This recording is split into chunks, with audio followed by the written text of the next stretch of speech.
Halo guys, selamat datang di podcast kita yang akan membahas topik menarik tentang kepemimpinan etis.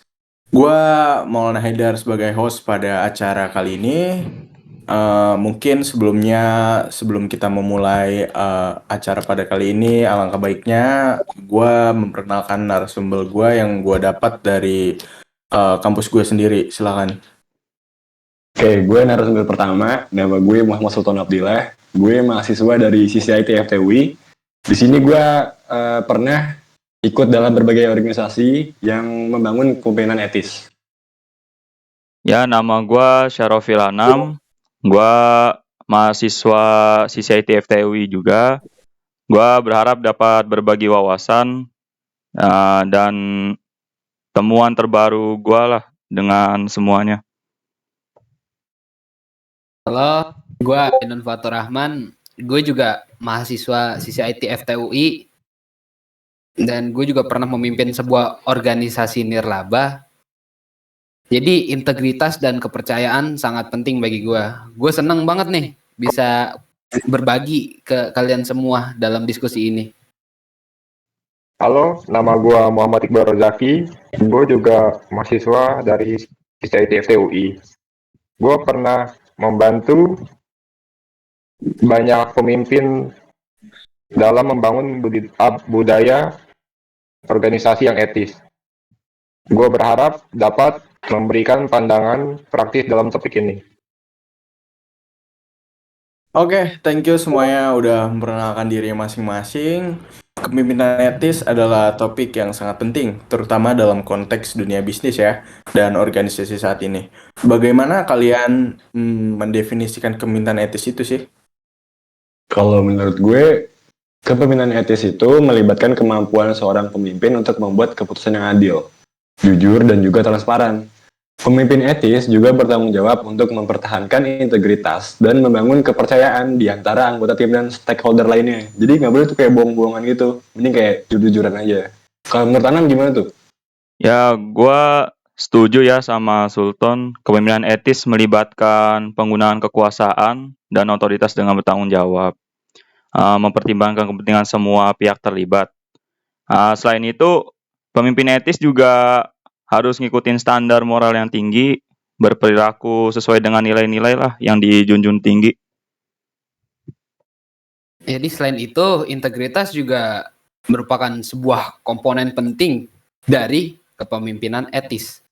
Seorang pemimpin yang integritasnya akan mempraktikkan apa yang dikatakannya, mengikuti nilai-nilai yang mereka ajarkan, dan menjadi contoh yang baik bagi anggota tim. Juga mau nambahin nih, kepemimpinan etis itu juga melibatkan kemampuan untuk mengakui kesalahan dan belajar dari mereka. Kepemimpinan yang etis berani mengambil tanggung jawab dan memperbaiki kesalahan mereka. Nice. Bener banget sih itu ya. Bangun kepercayaan juga merupakan aspek penting dari kepemimpinan etis. Menurut kalian, gimana seorang pemimpin dapat membangun kepercayaan di antara anggota tim dan stakeholder sih? Kayaknya kalau itu salah satu caranya tuh membangun kepercayaan adalah dengan berkomunikasi secara terbuka dan jujur. Jadi pemimpin juga harus memberikan informasi yang diperlukan kepada tim, menghindari menyembunyikan fakta, dan juga menjaga transparansi. Ya, selain itu, pemimpin juga harus konsisten ya dalam tindakan dan kata-kata mereka gitu. Harus memenuhi janji-janji mereka, terus menghormati komitmen yang udah dibuat. Sama membangun hubungan yang kuat dengan anggota tim itu juga penting banget. Pemimpin harus mendengarkan dan memperhatikan kebutuhan serta masalah-masalah yang dihadapin sama anggota timnya. Jadi dengan mendukung dan membantu mereka, pemimpin dapat membangun rasa percaya dan mereka akan saling menghormati satu sama lain. Yang terakhir nih, pemimpin juga harus berperilaku adil dan konsisten dalam mengambil keputusan. Mereka juga harus menghindari favoritisme dan memperlakukan anggota tim dengan sama. Jadi nggak boleh tuh pilih-pilih kasih. Oke, bagus banget tuh ya tadi jawaban dari masing-masing narasumber kita.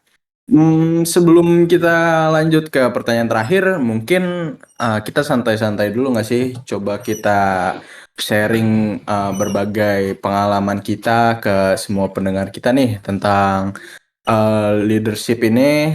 Menurut kalian gimana? Kalau menurut gue sih, gue punya beberapa pengalaman ya di bidang leadership ini. Salah satunya tuh waktu itu gue pernah ngejabat sebagai salah satu leader di SMP gue dulu.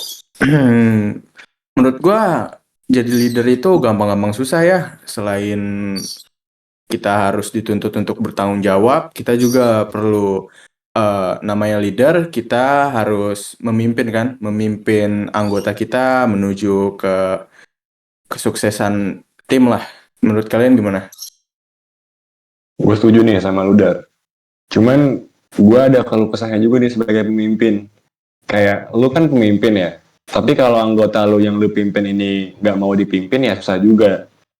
Jadi ya emang sebagai apa? Walaupun kita udah menjadi pemimpin yang baik, tapi kita juga butuh anggota-anggota tuh yang bermutu gitu loh. Percuma juga kalau kita pimpin anggota-anggota yang bandel, susah dibilangin. Gue pernah tuh dapat proyek-proyek gitu. Cuman kayak disuruh rapat aja anggota-anggotanya pada nggak dateng. Itu gue paling males sih. Terus kayak kalau dikasih instruksi tuh malah nggak ngerjain sesuai instruksi kita, mau semaunya sendiri. Tapi kalau yang kita senangin itu kalau dapat proyek-proyek besar dan ya hasilnya bagus, jadinya bagus itu kayak itu sih lega banget sih jadi pemimpin. Pasti bakal Iya, kayak bagus. wah Jadi gila seru banget. kayak kepuasan tersendiri kan ya. Kayak menurut lo Iya. gimana, Nap?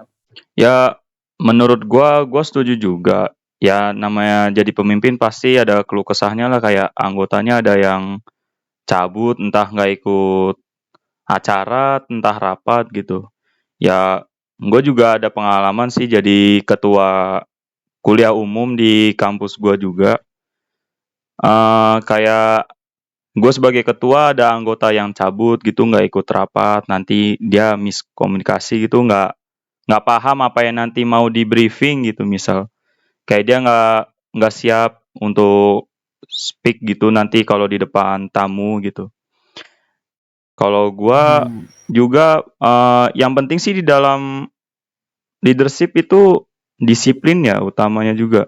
Kayak nalar lah kalau udah ada rapat gitu datang tepat waktu, kalau bisa sebelum waktunya udah ada di tempat deh gitu, jaga-jaga misal di jalan ada crowded jalan gitu kan. Kalau menurut Fatur gimana? Jadi gue nih, gue cerita aja deh. Gue punya cerita seru tentang pengalaman gue nih sebagai pemimpin tim di salah satu di organisasi gue. Jadi organisasi gue tuh dapat proyek besar lah. Gue harus bilang sih, ini seru banget dan juga ngajarin gue tuh banyak hal tentang jadi pemimpin yang efektif. Awal-awal proyek, gue kumpulin tim buat ngomongin visi dan tujuan proyek secara jelas. Gue juga berusaha akrab sama semua anggota tim, dengerin pendapat mereka, dan pastiin setiap orang tuh tahu job dan tanggung jawabnya mereka masing-masing. Ada juga sesi brainstorming yang seru buat bantu tim bikin strategi dan rencana kerja yang mantap. Selama proyek berjalan, gue sering banget bikin rapat tim buat nyamperin progres, berbagi info dan mengevaluasi pencapaian mereka. Gue selalu bikin suasana kerja yang asik dan suportif. Jadi semua orang tuh ngerasa nyaman buat berbagi ide, masalah, atau saran-saran. Gue pentingin banget kolaborasi dan menghargai sumbangsih dari setiap individu. Jadi sebagai pemimpin tim, gue juga sadar betapa pentingnya bikin semangat tim itu tetap tinggi. Gue suka kasih feedback positif dan mengakui kontribusi mereka yang sangat bagus. Terus gue juga cepet-cepetan nih tanganin hambatan atau masalah yang muncul biar tim tetap fokus dan juga bisa mencapai tujuan proyek dengan lancar. Dalam perjalanan proyek, tim kita ngeliat tantangan yang berat dan deadline-nya pun ketat banget. Tapi dengan kerjasama yang solid dan komunikasi yang lancar, kita semua itu berhasil ngebongkar masalah itu semua. Gue bangga banget dah lihat tim gue tuh bisa kerjasamanya bagus banget. Nunjukin kalau mereka tuh punya kemampuan dan dedikasi mereka tuh sangat-sangat luar biasa. Selain itu, gue juga belajar. Kalau sebagai pemimpin tim, lo harus fleksibel dong. Dan juga harus bisa beradaptasi dengan segala keadaan. Kadang rencana bisa berubah, atau situasi pun bisa berubah-ubah. Jadi gue siap untuk ubah strategi dan ambil keputusan yang pas. Kalau misal ada perubahan yang nggak diduga-duga lah. Long story short, akhirnya ini project selesai dan tim kita tuh berhasil mencapai target yang kita tetapin. Dan hasilnya pun itu kita semua puas banget. Pengalaman ini ngajarin gue, kalau jadi pemimpin tim, itu nggak cuma tentang ngatur tugas, ambil keputusan, tapi juga soal bikin hubungan yang kuat, memberdayakan individu dan ngarahin tim itu ke satu tujuan yang sama. Jadi secara keseluruhan pengalaman gue sebagai pemimpin tim ini benar-benar bikin gue terasah keterampilan kepemimpinan gue dan ngasih wawasan berharga tentang jadi pemimpin yang efektif. Gue berharap untuk bisa terus berkembang dan bisa jadi pemimpin yang lebih baik lagi lah di masa yang akan datang. Kalau gimana nih, Bal? Panjang banget ya tadi untuk dari seorang Fatur. Kalau lu, Seorang. Bal, gimana Bal?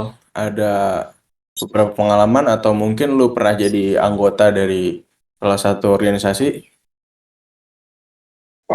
Gue pernah jadi pemimpin organisasi waktu gue SMA. Jujur agak berat. Tapi kalau lu enjoy, pasti berjalan dengan baik. Tapi sayangnya, karena waktu itu lagi COVID, banyak kegiatan yang nggak bisa terlaksana dengan baik. Dan gue juga harus mencari jalan keluar agar organisasi tersebut tetap berjalan. Gue juga harus kreatif dan bertanggung jawab, apalagi harus merangkul anggota gue supaya tidak keluar dan tetap aktif. Itu aja sih dari gue. Oh, mantap ya. Itu dia guys, mungkin yang asik-asik tadi, pengalaman dari berbagai narasumber kita.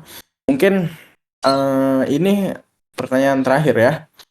Menurut kalian ada nggak sih insight atau pesan-pesan terakhir yang ingin kalian sampaikan kepada para pendengar, terutama mungkin mahasiswa seperti kita tentang kepemimpinan Ada etis ini? nih. Oke, gue ada nih tentunya. Gue cuma mau berpesan nih, kalau kepemimpinan etis itu adalah fondasi yang kuat untuk membangun organisasi yang berkelanjutan. Kayak dengan mempraktikkan nilai-nilai etis dan kepemimpinan itu, kita tuh bisa menciptakan lingkungan kerja yang bermakna dan menginspirasi. Jadi kita juga harus masuk organisasi itu yang sesuai kita inginin gitu. Jadi kayak kerjanya juga enak. Kalau misalnya lu masuk organisasi yang gak lu pengen, pasti ntar lesu. Kalau misalnya Anam gimana tuh Anam? Ya, gua setuju sama Sultan. Masuk organisasi itu biar enak gitu ya, biar betah lah istilahnya. Terus kepemimpinan etis adalah investasi jangka panjang ya. Dalam jangka waktu yang lama, integritas dan kepercayaan juga bawa manfaat yang tak terhingga nih. Nah, makanya itu. Jadi mari kita semuanya itu berkomitmen untuk menjadi pemimpin yang etis dan membangun kepercayaan serta integritas di tempat kerja kita masing-masing.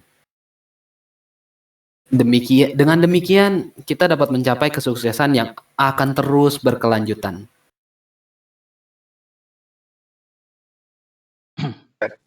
Kalau dari gue, ini ada yang harus diingat. Kalau kepemimpinan etis itu bukanlah hal yang statis, tapi sebuah perjalanan yang berkelanjutan. Terus belajar, beradaptasi, dan memperbaiki diri sebagai pemimpin etis. Oke, itu dia guys. Mungkin pembahasan kita tentang kepemimpinan etis pada hari ini. Tadi beberapa narasumber kita udah sedikit cerita ya tentang beberapa pengalaman mereka mengenai kepemimpinan ya. Membangun kepercayaan dan integritas merupakan hal yang penting. Jadi kalian jangan menyanyiakan kepercayaan dan integritas daripada anggota kalian sendiri saat kalian sedang berada dalam sebuah organisasi, terutama ketika kalian menjadi seorang pemimpin ya. Oke, terima kasih juga kepada narasumber dan beberapa pendengar kita pada podcast kali ini, dan cukup sekian saja dari kita. Sampai jumpa untuk podcast selanjutnya. Terima kasih. Ciao. Bye bye guys. Guys.